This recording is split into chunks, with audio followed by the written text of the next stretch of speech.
But the Oak of Righteousness really recognizes somebody who's been on a journey themselves, who has encountered difficulty and struggle along the way. Started using drugs, started drinking again, and ended up doing drugs, smoking crack, and just destroying my life, and tried to get my life together several times through the VA system. It took the death of my mother. My mother was killed in a very tragic car accident. It really shook me up.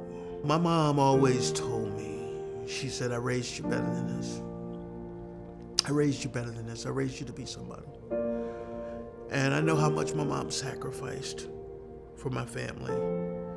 My mom had 5 children after my dad died. And now their life reflects stability and strength, not because of who they are, but because of what God's done in them.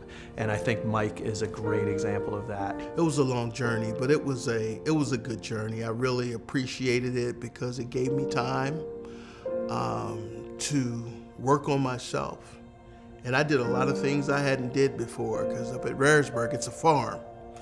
And I milked 300 head of cow twice a day, every other day, and it was really breaking for me. When you've experienced difficulties in your own life, and when you've been down a hard path because of your own choices,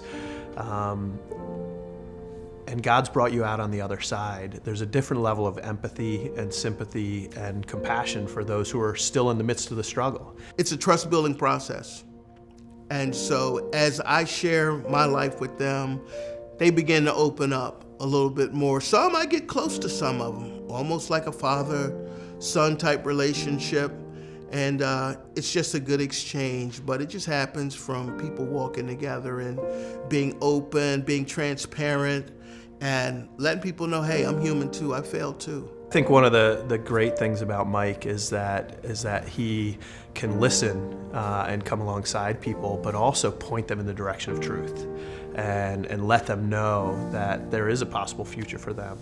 But he's not gonna soft coat things, because he also knows that on that journey to becoming an Oak of Righteousness, there were people in his life who came alongside of him with a gentle touch, but also to hold him accountable.